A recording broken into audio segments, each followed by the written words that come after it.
Legislators from over 70 countries converged on Mexico City earlier this month and agreed a resolution encouraging national governments and the United Nations to take main actions with a focus on strengthening climate change mitigation. Unfortunately, no lawmaker from Nigeria was present, but other legislators from the continent said it was time Africa stopped paying for what it did not use. Today on Earth File, we'll be featuring some of the talking points at the World Globe Summit of Legislators. Welcome to the program. I am Ayola Kasim.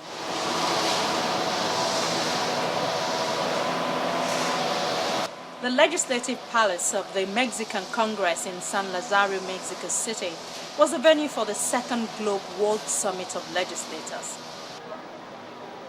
For 3 days, over 200 legislators from different parts of the world, which belong to Globe International, gathered here to discuss approaches to national legislation on adaptation, forest mitigation, and natural capital accounting.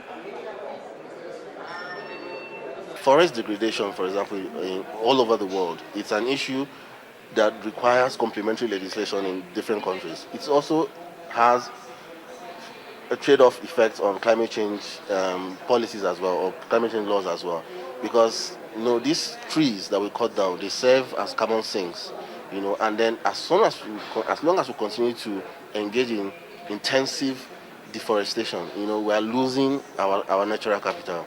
And then we also believe that because there is no value attached to the kind of ecosystem, I call them ecosystem services. There are certain services we derive from the environment, but in Nigeria and so many other countries, even in some developed countries, they don't have a value attached to it. So there's this new concept called the economics of ecosystems, which means they are now beginning to look at the environment as an economic entity, which means laws of economic laws will now also be applied to dealing with conserving the environment. Climate change has to be fought, and it has to be fought in every country.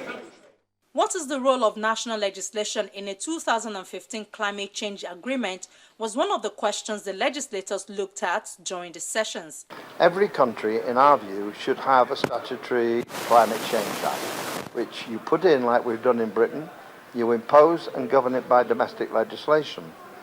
Now, that is, I think, is the way forward, and I think I'm strengthening that view by what the Americans and the Chinese are doing.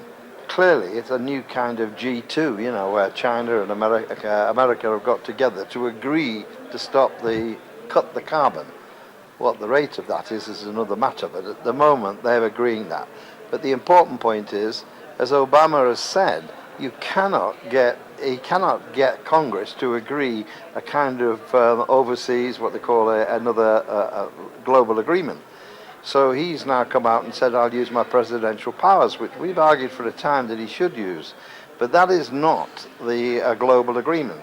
It's not a globally enforceable agreement that has to go to the Congress. So he's doing it by presidential power, which is domestic legislation. China already was imposing domestic legislation and its own commitments in its white paper. Europe has took a different line, and that's what I was trying to point out today. The European leaders still seem to be of the mind that you have to have the Kyoto Global Framework, which means, presumably, the legal framework. Well, that is what the Pt1 was, but it won't be what I call the Paris Protocol. And Europe has to change. And I think the chance for Europe, and this is for 2015, is to recognize that both China and America have come to an agreement which was within the domestic legal framework. Europe could do the same. Britain already has done that. And there lies the answer to get Europe to recognize that if it plays the negotiating role with the Americans and China, we can get another agreement, the Paris one admittedly, to follow on from Kyoto 1. Now that's the challenge, and I was trying to tell people today, go back to your own countries and ask them what the damn they're doing. National-level climate laws open political space in the international climate talks at a crucial moment on the road toward a new universal climate change agreement in 2015. And they strengthen the implementation that will be needed once an agreement is finalized. Perhaps more importantly, climate change legislation, when ambitious and applied across all economic sectors, puts countries on a path to stable and secure future for their citizens. Participants highlighted the importance of involving Parliament in national climate and reducing emissions from deforestation and degradation plans, and underscored the role of renewable energy in addressing climate change. What you need to have is a mechanism. If all the countries in the world, or the vast majority of them, have put into place legislation and mechanisms for doing their bit, then you do at long last have an institutional basis upon which the overarching programme can be based. You do have a proper system, and once you've got a proper system, it enables the world to meet the targets, because it can say then, well, frankly, we've got to do more here. Can you do more? Because you've got something to do it with. The problem up to now is that you're asking a very big ask of people. You're asking first to sign up to an international agreement and then to find a way of doing their bit. Now, what we've been trying to do is to reverse that, to make sure that people get their mechanisms of implementation in place. And of course it'll be true to start with that they may not be ambitious enough. But once you've got a mechanism of operation, you find that you can do more. I mean, this year, for example, in Britain, we have done better than we hoped in our programme for cutting our emissions by 80%. So we haven't banked that. We've allowed that to be an extra. And that this government has accepted, even in the difficulties of today. Now, we wouldn't have got there if we hadn't had a system. The system has delivered more than we expected, and we are able to accept that. I think that's what's going to happen around the world. Representatives from Africa, meanwhile, were clear in the message to the world.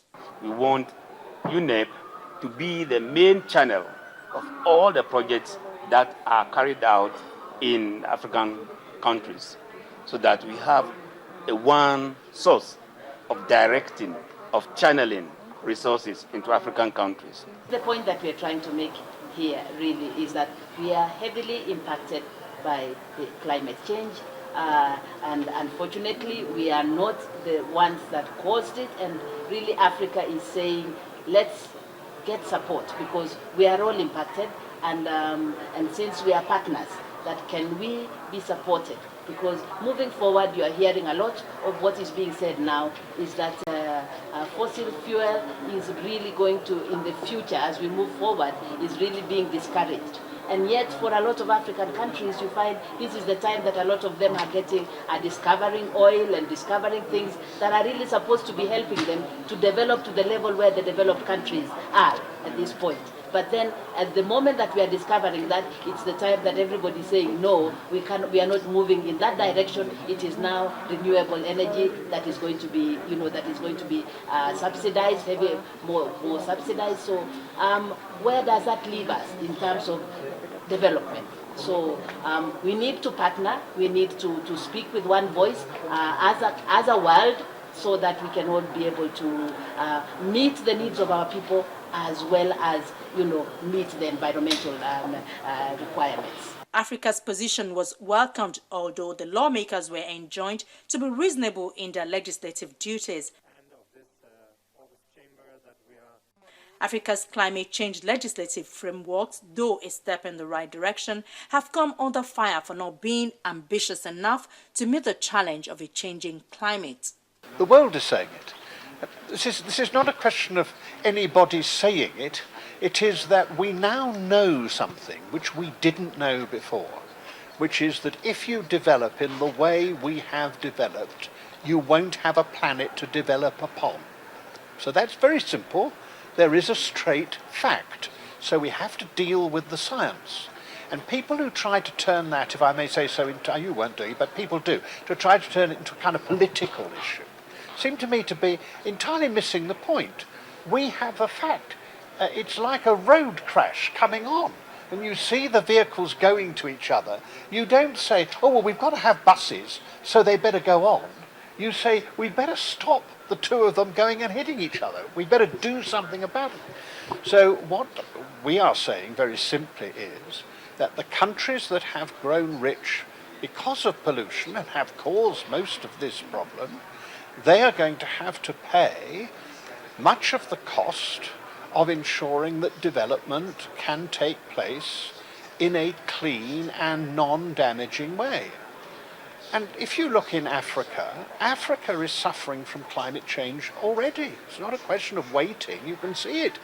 Now, if you're going to do something about that, no African nation wants to say, well, we'll go on using fossil fuels and we'll do all this and we don't care about what's happening. What you'll be looking for is solar energy and wind energy. You'll look for biomass. You will be discussing how you can be more energy efficient. Climate change demands that we develop in a cleaner way. Developing in a cleaner way is necessary anyway, because we're going to have 9 billion people, and you won't be able to clothe and feed and house them if you go on in the old-fashioned way of depleting our resources, using them up and leaving people without the need. So they're not competitive.